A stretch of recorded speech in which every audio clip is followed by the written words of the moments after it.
Setelah mendapatkan serangan tarif impor 32%, Presiden Prabowo Subianto tengah menyiapkan 3 senjata untuk balas penyerang. Kira-kira apa saja 3 senjata Prabowo untuk hadapi kebijakan tarif Trump? Sebelum masuk ke video pembahasan, jangan lupa untuk like, komen, share, subscribe, dan nyalakan lonceng notifikasinya supaya tidak ketinggalan video terupdate dari kami. Istana sedang mempersiapkan strategi untuk menghadapi dampak kebijakan Presiden Amerika Serikat Donald Trump yang mengenakan tarif timbal balik atau reciprocal tarif terhadap produk asal Indonesia sebesar 32%.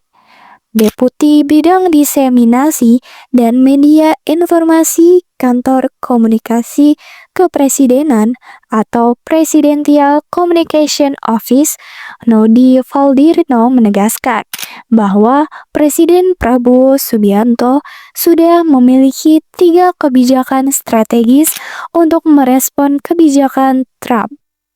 3 kebijakan strategis yang dimaksud oleh Nodi yaitu perluasan mitra dagang Indonesia, percepatan hilirisasi sumber daya alam, dan penguatan resiliensi konsumsi dalam negeri. 1. Perluasan mitra dagang. Terkait perluasan mitra dagang, Nodi mengatakan Prabowo telah mengajukan keanggotaan Indonesia dalam BRICS pada minggu pertama setelah ia dilantik. Blok kerjasama itu tercatat berkontribusi pada 40% nilai perdagangan global. Nodi menyebutkan keanggotaan Indonesia di BRICS memperkuat berbagai perjanjian dagang multilateral.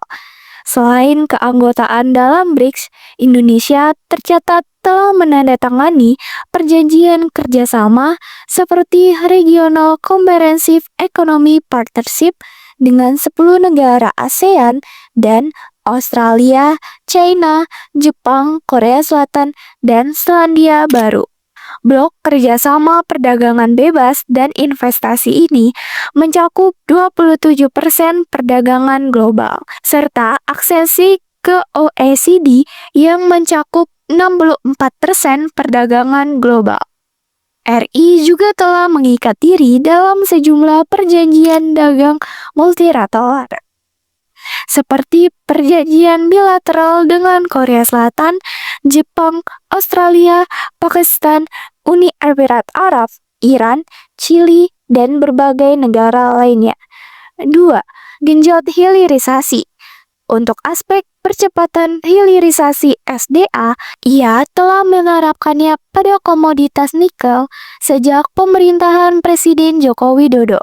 Hasil dari hilirisasi ini terlihat dari lonjakan ekspor nikel dan turunnya dari hanya 3,7 US$ miliar pada tahun 2014 menjadi 34,3 miliar pada tahun 2022.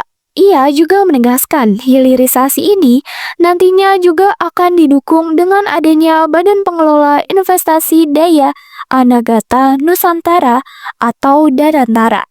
Sovereign Wealth Fund atau SWF baru Indonesia itu akan mendanai dan mengelola proyek hilirisasi di sektor-sektor utama seperti mineral, batu bara, minyak bumi, gas bumi, perkebunan, kelautan, perikanan, dan kehutanan. Dengan langkah ini, Indonesia tidak hanya meningkatkan daya saing ekspor, tetapi juga tidak lagi bergantung pada investasi asing, serta mampu menciptakan lapangan kerja baru dan mendorong pertumbuhan ekonomi berbasis sumber daya alam yang berkelanjutan.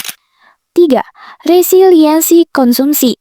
Yang terakhir, memperkuat resiliensi konsumsi dalam negeri. Prabowo disebut memperkuat daya beli masyarakat melalui program-program yang langsung menyentuh kesejahteraan rakyat, seperti program makan bergizi gratis. Program itu ditargetkan mencapai seluruh target penerimaan manfaat, yakni 80 juta pada tahun 2025. Program ini dinilai memperkuat ketahanan konsumsi dalam negeri, di antaranya adalah rencana pendirian 80.000 koperasi desa merah putih.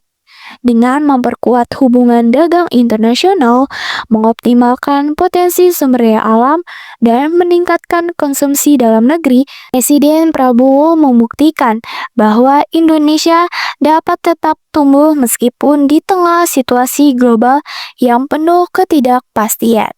Jadi, bagaimana menurut kalian?